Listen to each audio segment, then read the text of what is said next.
삼성은 여기 D램 사이즈를 축소해버리고 이쪽에다 에어컨을 달았다면 애플은 아예 그냥 야 DDR 너 이제 밑으로 내려가 이렇게 해버린 거거든요. 아 내가 좀 오늘 좀 좋은 호텔에서 묵고 있구나. 이게 어디서 티가 나느냐? TV를 보면 알 수 있습니다. TV가 소니예요.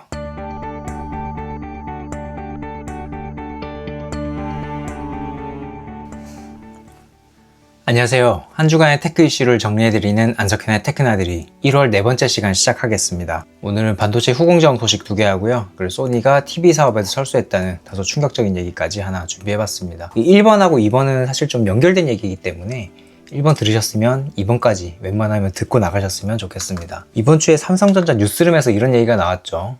모바일 AP용 신규 패키지 기술을 개발했다. AP라고 하면 스마트폰을 구동하는데 가장 중요한 반도체예요. 그러니까 삼성전자의 엑시노스, 그리고 퀄컴의 스냅드래곤, 그리고 애플의 A칩 이런 것들이 이제 다 애플리케이션 프로세서라고 하는 거거든요. 그러면서 이제 생긴 게 이렇게 생겼다고 나왔는데 이것만 봐서는 이제 어떻게 변했는지 알 수가 없죠. 기존에 어떻게 생겼는지 좀 비교해가면서 보면 더 쉬울 텐데 기존의 모든 AP는 대충 이렇게 생겼습니다. AP가 이렇게 바닥에 있고요. 그 위에 데이터를 주고받는 메모리가 있어야 되겠죠. D램을 위에다가 이렇게 지붕처럼 올리는데 이게 패키지 위에 패키지가 올라가 있다고 해서 POP라고 부릅니다. 패키지 온 패키지라고 하는 거죠. 이렇게 만들면 공간이 기본적으로 많이 줄어들죠. 그러니까 패키지 하나 위에 이제 지붕처럼 얹어져 있기 때문에 옆으로 이제 벌릴 일이 없어서 면적상으로 되게 유리하고요. 대신에 단점이 있습니다. 여기 AP 위에 올라가는 D램 아래쪽 요 사이에는 여기 공간을 비워놓을 수가 없잖아요. 그래서 언더필이라고 하는 물질을 채우거든요. 이런 것들이 비교적 열을 잘 빼는 물질로 만들긴 하지만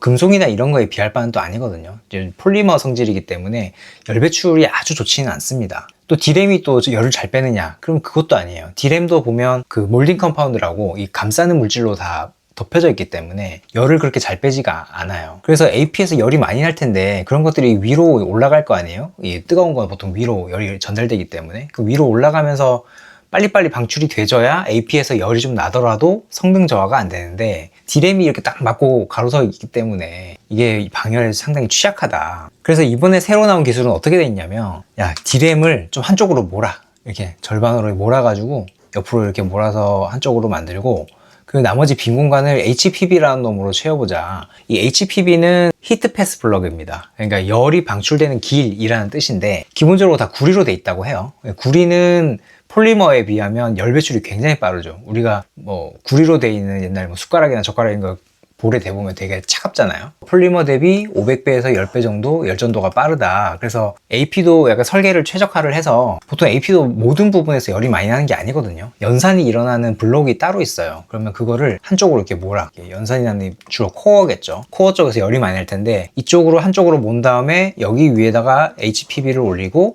그 다음에 좀 축소시킨 D램을 여기 한쪽에다 몰아버리는 겁니다. 그럼 이쪽 위에는 열이 별로 안 나기 때문에 D램이 올라가도 상관없고 여기 열이 많이 나는 부분을 여기로 몰아서 빨리 열 배출이 되게 하자. 집에서 애기 키우시는 분들은 그 열 패치 있잖아요. 애기들 열 나면 이마에다 열 패치 붙이잖아요. 그런 기능이 여기 HPB라고 보시면 됩니다. 여기 붙여놓으면 열이 빨리 배출이 된다. 여기 그림에도 나와 있죠. 기존에는 이 빨 같은 열이 배출되기 위해서는 이렇게 높은 저항을 견뎌가면서 가야 식는데 지금은 이렇게 터널을 뚫어서 바로 한 번에 가진다. 그래서 열이 그만큼 빨리 빠진다라고 하는 겁니다. 사실 삼성전자는 그동안에 이 어떤 발열 문제 때문에 되게 호되게 당한 적이 많잖아요. 특히 2022년에 이제 고스 사태가 있었죠. 게임 옵티마이제이션 시스템이라고 이 게임이 주로 이 스마트폰에서 구동하다 보면 열이 많이 나는데 그렇게 열이 많이 나다 보면 반도체가 성능이 저하될 수밖에 없거든요. 그래서 삼성에서 어떻게 했냐면 고스를 돌려가지고 게임의 어떤 프레임을 떨어뜨리는, 그러니까 반도체 열이 많이 안 나게끔 그런 식으로 유도하는 거죠. 성능을 저하시키는 건데 그게 이제 소비자를 기만했다 해가지고 여기 노태무 사장이 국감장에 불려나가기도 하고 엄청 홍역을 많이 치렀었습니다. 그럼 이때 당시에 썼던 AP가 뭐냐? 엑시노스냐 이런 건 아니고 엑시노스도 있고 퀄컴의 스냅드래곤도 있었어요. 둘 다 이제 문제가 됐었던 건데 문제는 요 두 놈 다 생산한 게 삼성 파운드리였더라. 요 사태 이후로 지금 퀄컴이 삼성에서 빠져나가서 TSMC로 도망간 거 아니에요. 어쨌든 공정상에서 좀 문제가 있었다는 거죠. 설계의 문제라기보다는 공정상의 문제가 좀 있었다. 제가 그때 과거 기사를 좀 찾아보니까 이제 노태무 사장이 국감장에 불려가서 이 고스 때문에 오만전자가 됐다. 삼성전자 주가가 떨어졌다 해가지고 되게 추궁을 좀 당했었던 것 같은데 이때만 샀어도 지금 한 3배 정도 벌었겠죠. 물론 그런 감이 있을 리가 없죠. 예. 어쨌든 방금 말씀드린 요 HPV 기술은 엑시노스 2600에 들어갑니다. 그러니까 올해 좀 있으면은 이제 갤럭시 S26이 나올 텐데, 갤럭시 S26에 요 HPV가 적용된 엑시노스 2600이 탑재가 될 거예요. 근데 이제 퀄컴의 스냅드래곤이죠. 스냅드래곤은 아직도 요 기술이거든요. TSMC에서 생산하기 때문에 요걸 아마 달고 나올 거고, 삼성전자 엑시노스는 요걸 달고 나올 겁니다. 이제 그렇게 되면 필드에 풀렸을 때 어떤 게 더 방열 성능이 좋을지가 판가름이 되겠죠. 다음은 애플 실리콘 WMCM으로 다시 한번 퀀텀 점프를 한다. 그러니까 삼성에서 이렇게 지금 AP 관련해서 후공정 쪽에 좀 신기술을 내놓으니까 뭐 애플이나 TSMC가 그냥 있을 리는 없겠죠. 그래서 TSMC는 애플을 위해서 WMCM 라인을 확보한다고 합니다. 21일 날 트렌드포스에 나온 건데, TSMC가 이제 어드밴스드 패키지, 이게 첨단 패키지라고 하죠. 그러니까 첨단 패키지 쪽에 계속해서 대규모 투자를 하고, 특히 AP7, 이게 대만에 있는 차이라고 하는 지역에 있는 데인데, 차이에 WMCM 라인을 짓는다라고 합니다. WMCM이라는 거에 대해서는 사실 올해 초부터 계속 나오고 있습니다. 애플이 처음으로 이제 적용한다고 하는 거거든요. 아까 말씀드린 것처럼 애플의 AP를 보통 H칩이라고 하죠. 이 H칩도 생긴 구조는 기존 다른 AP들하고 똑같습니다. 그러니까 밑에 로직 칩을 깔고 이 로직 칩하고 데이터를 주고받는 D램을 여기 위에다가 지붕처럼 얹어서 패키지원 패키징으로 만듭니다.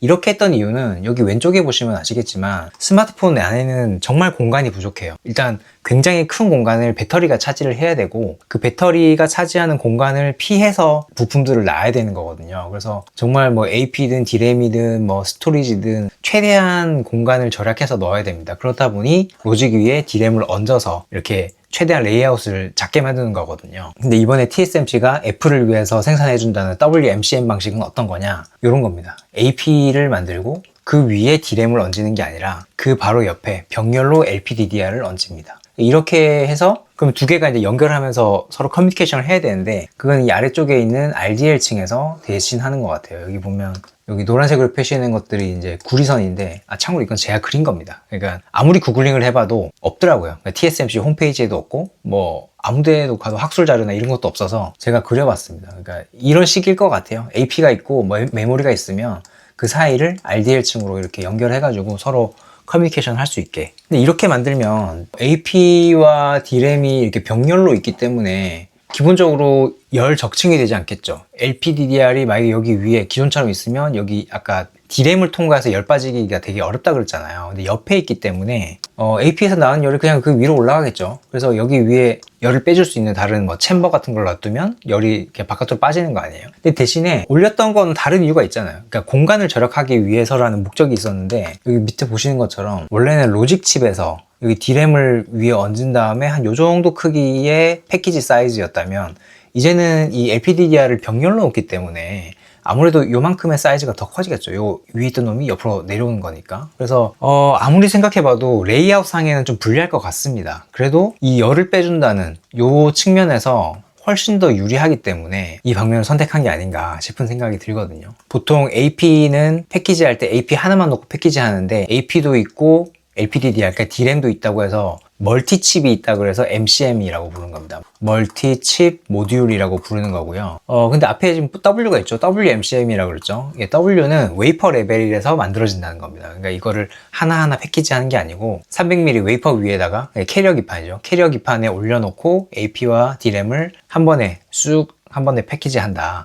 보통 웨이퍼 레벨이라고 하면 그럼 이게 실리콘 웨이퍼로 만드는 건가? 뭐 이렇게 좀 착각하기가 쉬운데 그런 건 아니고요. 캐리어 기판으로서 이제 웨이퍼 기판을 쓰고 굿다이를 다 올려놓은 다음에 패키지한다, 이런 의미입니다. 아까 제가 엑시노스 2600이 좋을지 그리고 퀄컴의 스냅드래곤이 좋을지는 올해 이제 스마트폰 갤럭시 S26이 나와보면 알 수 있다 그랬잖아요. 그러면 WMCM이 좋을지 그리고 삼성의 HPV가 좋을지는 아마 올 가을쯤엔 알 수 있겠죠. 이게 이제 올 가을에 TSMC가 애플을 위해서 생산한다고 하니까 올 가을쯤 되면 이제 요게 좋은지 저게 좋은지 아마 알 수 있게 될 겁니다. 그러니까 둘 다 방열 접근을 한 거는 맞는데, 그러니까 방열 측면에서 열을 어떻게 하면 잘 빼줄까의 측면에서 접근한 건 맞는데, 삼성은 여기 D램 사이즈를 축소해버리고 이쪽에다 에어컨을 달았다면 애플은 아예 그냥 야 DDR 너 이제 밑으로 내려가 이렇게 해버린 거거든요. 대신 면적을 좀 포기한다. 면적을 좀 더 크게 만들고, 삼성은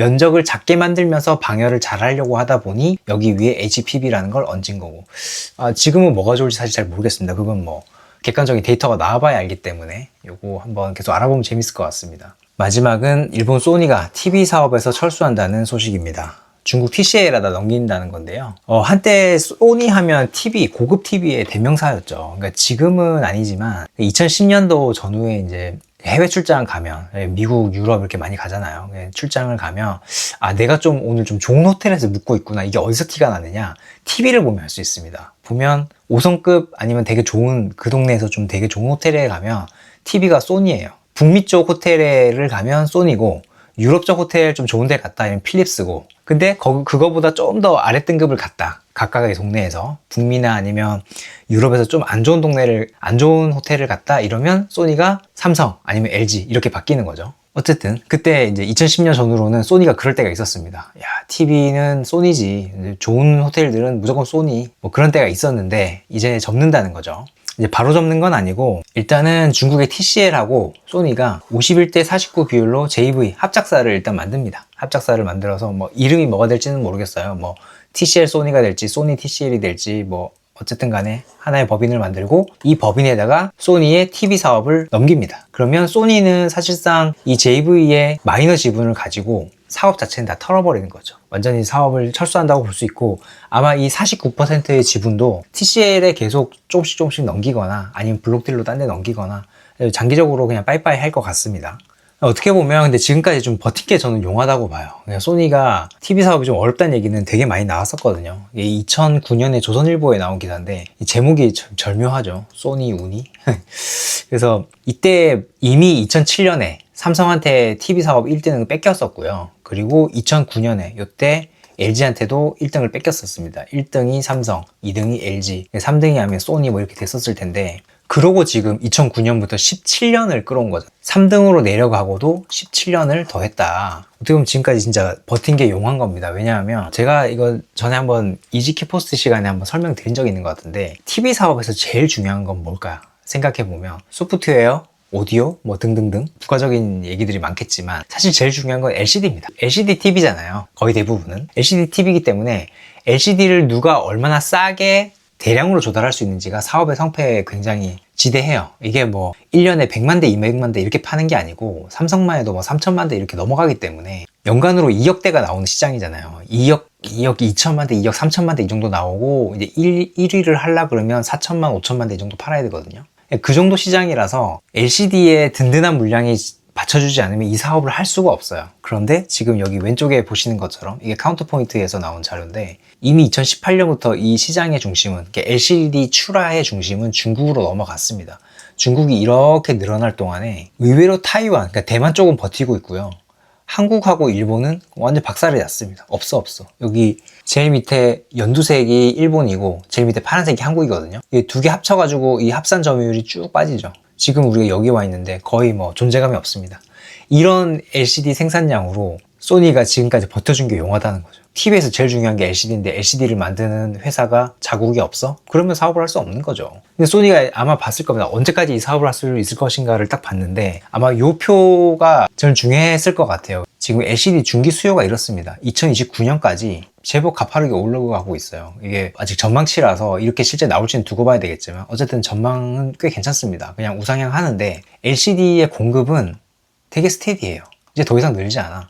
왜냐하면 이 중국 애들이 지금 다 이쪽 시장을 잡았기 때문에 시장이 되게 컨설리데이션 됐어요. 그러니까 굳이 내가 이걸 캐파 투자를 하지 않아도 이심전심 적당하게 유지만 하면 자기네들이 이게 가격을 조절해가지고 비싸게 팔아먹을 수 있거든. 그러니까 중국 애들도 더 이상 투자하지 않습니다. 그러면 지금까지 이렇게 LCD 패널 공급량이 자국에서 줄어오면서 굉장히 힘들었었는데, 소니 입장에서는 힘들었는데 앞으로는 더 휘둘리겠구나, 앞으로는 중국 애들한테 더 휘둘리겠구나라는 생각에 아마 이제는 접어야 되겠다. 그래서 2026년 1월에 지금 이 사업을 넘기기로 한 게 아닌가 싶은 생각이 듭니다. 근데 이건 어떻게 생각해보면 절대 남의 얘기가 아니죠. 그러니까 이 앞에 이제 표에서도 제가 보여드렸지만 일본은 당연히 줄어들고 있고 한국도 이제 거의 없어요. 삼성 디스플레이나 LG 디스플레이가 지금 TV용 LCD는 생산하지 않습니다. 그러니까 TV용 OLED 일부 생산하는 거죠. 근데 그런 것들도 양이 많지가 않아서 어떻게 조달 경쟁력을 통해서, 그러니까 디스플레이 조달 경쟁력을 통해서 이 시장에서 버티기가 쉽지 않은 상황이에요. 그래서 소니가 지금 2009년부터 17년을 버텨가지고 2026년에 철수를 하게 됐는데, 지금 출하량에서 조금씩 밀리고 있는 이 삼성하고 LG가 과연 앞으로 몇 년을 버틸 수 있을 것인가. 웬만한 이 호텔들 가면 다 중국 제품 많잖아요. 요즘에는 샤오미도 있고 TCL도 있고 화웨이도 있고 엄청 많아서 과연 우리나라 회사들로 17년을 버틸 수 있을 것인지 참 걱정이 됩니다.